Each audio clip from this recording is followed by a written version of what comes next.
Experts চ্যানেলে আপনাকে স্বাগত।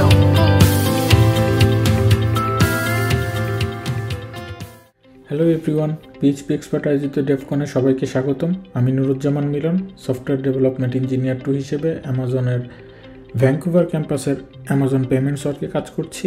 চলুন শুরু করা যাক। আমার আজকের টপিক হচ্ছে কেন আপনার নেক্সট ওয়েবসাইট তৈরির ক্ষেত্রে স্ট্যাটিকলি জেনারেটেড সাইটকে কনসিডার করা উচিত। সো নেক্সট ওয়েবসাইট বলতে আমি বুঝিয়েছি আপনার ব্লগ, পার্সোনাল ওয়েবসাইট, রেজুমি, এই ধরনের ওয়েবসাইটের কথা। চলুন দেখে নেওয়া যাক। প্রথমে আমি একটা ছোট্ট ডিসক্লেমার দিয়ে নিচ্ছি, আমি মোস্টলি একজন পিএইচপি ডেভেলপার। সো এই প্রেজেন্টেশনে আপনারা যা দেখবেন সেটা সম্পূর্ণই একজন পিএইচপি ডেভেলপারের পয়েন্ট অফ ভিউ থেকে, আর সমস্ত এক্সাম্পল আসলে পিএইচপিতে দেয়া। আমরা বর্তমানে আমাদের 95% of traffic of all website goes to just 1% of websites. So আপনি কি আসলে এই 1% ওয়েবসাইটের মধ্যে আছেন কি না? খুব সম্ভবত নেই। সো যদি না থাকেন তাহলে এই প্রেজেন্টেশনটা আপনার জন্য। সো প্রথমেই দেখা যাক যে পার্সোনাল ওয়েবসাইট বা ব্লগ সাইট তৈরি করার জন্য আমাদের কী কী অপশন রয়েছে। প্রথম অপশন হচ্ছে একটা কন্টেন্ট ম্যানেজমেন্ট সিস্টেম, ওয়ার্ডপ্রেস, জুমলা, দ্রুপাল, এই ধরনের শত শত কন্টেন্ট ম্যানেজমেন্ট সিস্টেম রয়েছে। আর দ্বিতীয় অপশন হচ্ছে আপনি নিজে একটা কাস্টম বিল্ড সলিউশন তৈরি করতে পারেন, যে কোনো একটা ফ্রেমওয়ার্ক ইউজ করে, Laravel, Symfony, CodeIgniter, whatever you want. So এই দুইটার ভিতরে আসলে কি কি সিমিলারিটি? এই সবগুলো অপশনই পিএইচপি বেসড এবং ডেটাগুলো আমরা ডেটাবেজে স্টোর করে রাখি। সো আরও অনেক ডিফারেন্ট সিনারিও পসিবল, আপনি ফাইলে স্টোর করে রাখতে পারেন বা what ever, but we are not but most of the cases we are actually going for these two options. So এখন প্রশ্ন হচ্ছে ডেটাবেজ আসলে আপনার ওয়েবসাইটের জন্য প্রয়োজন আছে কি না? খুব সম্ভবত নেই আপনার পার্সোনাল ওয়েবসাইট বা ব্লগের জন্য। সেক্ষেত্রে আমরা কি করতে পারি? তো সেক্ষেত্রে এটার সলিউশন হচ্ছে একটা স্ট্যাটিকলি জেনারেটেড ওয়েবসাইট। সো স্ট্যাটিকলি জেনারেটেড ওয়েবসাইটের সুবিধাটা কি? প্রথমে হচ্ছে এটা খুবই fast, very chip two host, এটা খুবই ফ্লেক্সিবল, যেহেতু আমরা জাস্ট HTML এবং CSS সার্ভ করব। সার্ভার ডিপেন্ডেন্সি নেই বললেই চলে। এটা খুবই রিলায়েবল এবং এটা সুপার সিকিউর, কারণ এখানে আপনার কোনো ব্যাক এন্ডই নেই। আর শেষ হচ্ছে আপনি আপনার সম্পূর্ণ ওয়েবসাইট একটা কন্টেন্ট ডেলিভারি নেটওয়ার্ক বা CDN থেকে সার্ভ করতে পারবেন। সো এটা হবে খুবই ফাস্ট। এবার আসি যে স্ট্যাটিকলি জেনারেটেড ওয়েবসাইট তৈরি করার জন্য কি কি অপশন রয়েছে। সবার সবচেয়ে পপুলার অপশন মেবি জেকিল, এছাড়া হুগো, অক্টোপ্রেস, গেটসবি, স্কালপিন, জিক্সো, এ ধরনের প্রায় প্রত্যেকটা ল্যাঙ্গুয়েজেই অনেকগুলা অপশন রয়েছে। সো কেন আমি আমার এই প্রেজেন্টেশনের জন্য জিক্সো চুজ করেছি সেটা আপনাদের বলি। প্রথম কথা হচ্ছে যে আমি লারাভেলকে খুব পছন্দ করি এবং জিক্সো হচ্ছে লারাভেলের ব্লেড টেমপ্লেটিং ইঞ্জিনের উপরে বেস করে তৈরি করা। আপনার সমস্ত কন্টেন্টগুলা আপনি লিখবেন মার্কডাউনে। এছাড়া আপনার CSS বা জাভাস্ক্রিপ্ট কোনো লাইব্রেরি ইউজ করলে সেটা কম্পাইল বা ম্যানেজ করার জন্য আপনি লারাভেল মিক্স ইউজ করতে পারবেন, যেটা ইনক্লুডেড। ফার্স্ট পার্টি এবং কমিউনিটি প্রোভাইডেড প্রচুর কাস্টম থিম এবং প্লাগইন রয়েছে। Sorting, pagination, custom path, filtering, remote collection, এই ধরনের সুবিধাগুলা অলরেডি বাই ডিফল্ট ইনক্লুড করা থাকে। আর এটার একটা খুবই অসাম কমিউনিটি রয়েছে। সো আপনি যদি কোনো প্রবলেমে পড়েন খুব সহজেই আপনি হেল্প পেতে পারেন। সো এবার দেখে নেওয়া যাক কীভাবে আপনি জিক্সো ইউজ করবেন। এটা একটা সিম্পল কম্পোজার প্যাকেজ। সো আপনি জাস্ট কম্পোজার রিকোয়ার করলেই হবে। আর কোনো একটা থিম যদি আপনি ইনস্টল করতে চান, সো আমি এখানে একটা এক্সাম্পল দিয়েছি এই প্রেজেন্টেশনে। সেটা হচ্ছে আমার একটা রেসিপি ওয়েবসাইট আছে এবং সেই রেসিপি ওয়েবসাইটটা আমি কিভাবে তৈরি করেছি সেই এক্সাম্পল।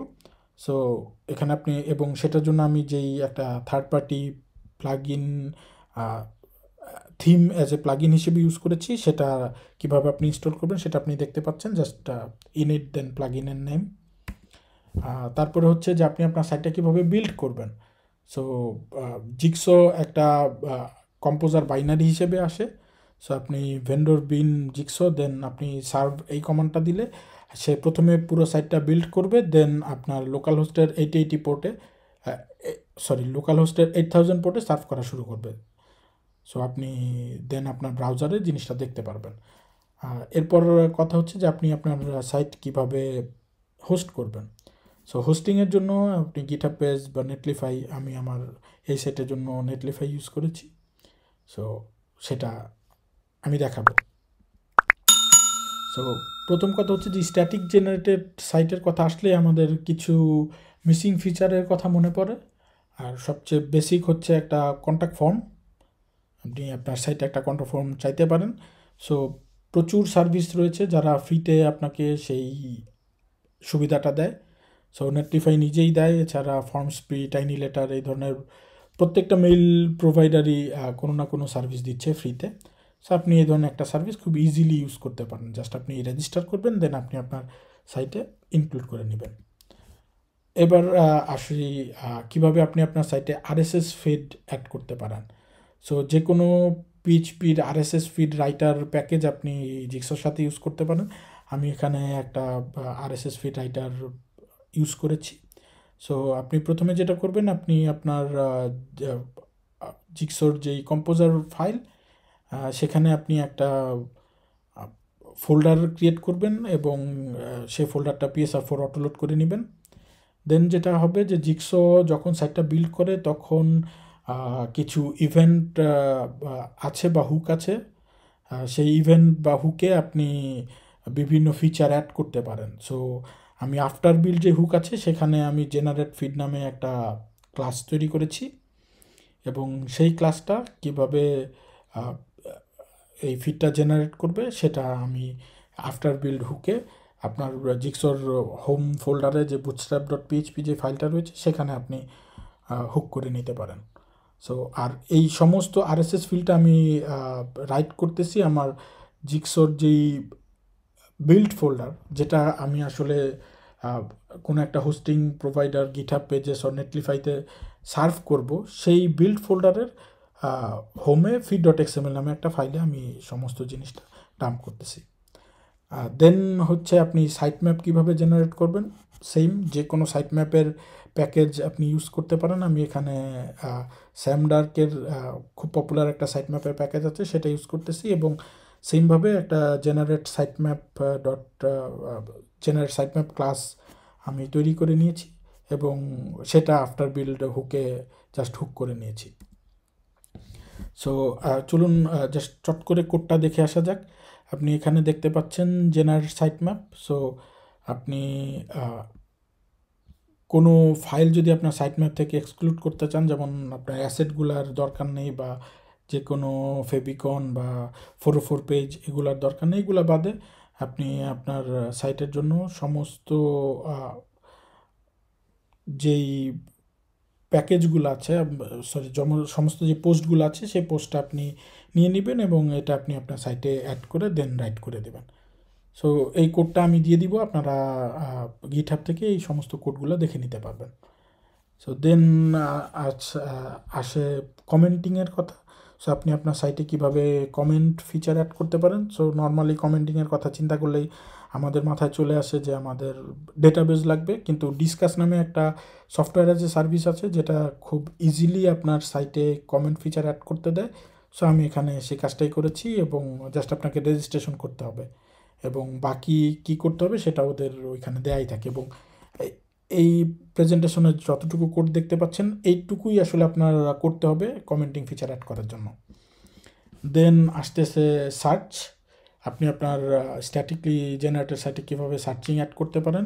অ্যালগোলিয়া নামে একটা সফটওয়্যার যে সার্ভিস আছে যেটা আপনি ইউজ করতে পারেন। আনফর্চুনেটলি এটা ফ্রি না, বাট Fuse.js নামে একটা খুব চমৎকার জাভাস্ক্রিপ্ট প্লাগইন আছে, যেটা আসলে আপনি আপনার স্ট্যাটিকলি জেনারেটেড সাইটে সার্চিংয়ের জন্য ইউজ করতে পারেন। সো সেক্ষেত্রে আপনাকে যেটা করতে হবে, আপনাকে একটা সার্চ ইন্ডেক্স তৈরি করে নিতে হবে।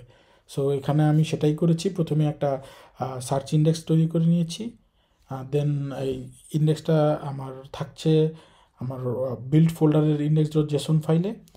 সেখান থেকে আমি যখনই আমার কোনো একটা যখন আমার ওয়েবসাইটটা লোড হচ্ছে, এই index.json ফাইলটা আমি এখানে এক্সাম্পলে দেখাচ্ছি যে কিভাবে আপনি ফেচ এপিআই দিয়ে এটা সমস্ত ডেটাটা লোড করে দেন আপনি fused.js এর ফিউজটা আপনি ইনিশিয়েট করে নিতে পারেন, দেন আপনি এখানে সার্চ করতে পারবেন, খুবই ইজি। দেন হচ্ছে আপনি চাইলেন আপনার সাইটে এপিআই আনতে, ধরেন আপনি চাইলেন যে আপনার ওয়েবসাইটের জন্য আপনি একটা মোবাইল অ্যাপ তৈরি করবেন, তো সেই ক্ষেত্রে তো আপনার এপিআই এর প্রয়োজন হবে। লাকিলি জিক্সো আপনাকে এপিআইও তৈরি করতে দেয়। সো আপনি প্রথমে যেটা করতে পারবেন, আপনি একটা এপিআই ইন্ডেক্স জেনারেট করে নেবেন। সো এখানে কোডটা দেওয়া আছে, খুব ইজিলি আপনি এপিআই ইন্ডেক্স জেনারেট করে নিতে পারেন। এবং এই এপিআই ইন্ডেক্সটা আমি ডাম্প করছি /api/index.json, এটা হবে আমার এপিআই ইন্ডেক্সের পাথ। দেন আমার প্রত্যেকটা ইন্ডিভিজুয়াল পোস্টের জন্য যেই এপিআই হবে সেটার জন্য আপনি আপনার জিক্সোর যে কনফিগ ফাইল আছে সেখানে আপনি এপিআই নামে একটা ফাংশন জেনারেট করে সেখানে একটা জেসন তৈরি করে নিতে পারেন। এবং জিক্সো আমাদের প্রত্যেকটা পোস্টের জন্য যে লেআউট আছে সেই লেআউট আপনি চাইলে একটা পোস্টের জন্য একাধিক লেআউট ইউজ করতে পারেন। আমি এখানে এক্সাম্পলে দেখিয়েছি যে আমার ওয়েবের জন্য একটা লেআউট এবং এপিআইয়ের জন্য আমার আরেকটা লেআউট, এবং সেই লেআউট এবং সেইভাবে আপনি আপনার যেই পাথ সেখানে আপনি দুইটা পাথ আলাদাভাবে দেখিয়ে দিতে পারেন, যে আমার ওয়েবের জন্য একটা রেসিপির কি পাথ হবে, এপিআইয়ের জন্য রেসিপির আরেকটা পাথ হবে। এবং এখানে আমি কোডে দেখিয়েছি কিভাবে আপনি আপনার যেই এপিআই যে ফাংশনটা, যেটা আপনাকে যেই জেসনটা আপনি জেনারেট করবেন সেই জেসনটা কীরকম দেখতে হবে। সো আমি সম্পূর্ণ কোডটা গিটহাবে আপলোড করে দেবো, আপনারা সেখান থেকে দেখে নিতে পারেন। হচ্ছে আরও কিছু ফিচার যেমন অ্যানালিটিক্স। সো আপনি আপনার সাইটে অ্যানালিটিক্সের জন্য গুগল, বিং, ক্লিকি, মোটোমো যে কোনো অ্যানালিটিক্স সাইট ইউজ করতে পারেন। আর পারফরমেন্সের জন্য আপনি আপনার সম্পূর্ণ সাইটটা একটা সিডিএন থেকে সার্চ করতে পারেন, এটা খুবই ফাস্ট হবে। আর আপনি চাইলে আপনার ফ্রন্ট এন্ডের জন্য টার্বো লিঙ্কস ইউজ করতে পারেন, সেক্ষেত্রে আপনার যে সিএসএস বা জেএস যে ফাইলগুলো আছে সেগুলো লোড হবে না, ডাইনামিকলি প্রত্যেক রিকোয়েস্টে শুধুটা বডি একটা এইচটিটিপি যে রিকোয়েস্টের মাধ্যমে জাস্ট লোড হবে। আর এরপরে আছে আপনি কিভাবে আপনার সাইটটা হোস্ট করতে পারেন। সো হোস্ট করার জন্য প্রচুর ফ্রি অপশন আছে, GitHub pages, Netlify, Firebase, Amazon S3 Forge এর কিছু কিছু অপশন আছে যেগুলো হয়তো আপনি একটা নির্দিষ্ট ট্রাফিক পর্যন্ত আপনি ফ্রিতে সার্ভ করতে পারবেন, দেন আপনাকে হয়তো একটা মিনিমাল অ্যামাউন্ট পে করা লাগতে পারে। সো এই ছিল আমার আজকের মোটামুটি প্রেজেন্টেশন। আমি যে এক্সাম্পলটা আপনাদেরকে দেখিয়েছি এই এক্সাম্পলের সমস্ত কোড আপনি এই ওয়েবসাইটে গেলে পাবেন। এছাড়া আমার পার্সোনাল যে ব্লগ সেটাও জিক্সো তৈরি করে জিক্সো ইউজ করে তৈরি করা, সেটাও আপনারা দেখে নিতে পারেন। এছাড়া জিক্সো দিয়ে মানুষজন কিভাবে বিভিন্ন ওয়েবসাইট তৈরি করছে সেটার একটা শোকেস ওয়েবসাইট আছে buildswithjigsaw.com নামে, আপনারা সেখানে দেখে নিতে পারেন। তো ধন্যবাদ। কোনো কোশ্চেন থাকলে আপনারা ইমেইলে আমার সাথে যোগাযোগ করতে পারেন। Have a nice day. ভিডিওটি যদি আপনার পছন্দ হয়ে থাকে তবে লাইক দিতে ভুলবেন না। নতুন নতুন ভিডিও পেতে সাবস্ক্রাইব বাটনে ক্লিক করুন এবং তাৎক্ষণিক নোটিফিকেশন পেতে বেল আইকনে ক্লিক করুন। ভিডিও সংশ্লিষ্ট যে কোনো প্রশ্ন, মতামত কিংবা আলোচনা জানিয়ে দিন কমেন্টে। ধন্যবাদ।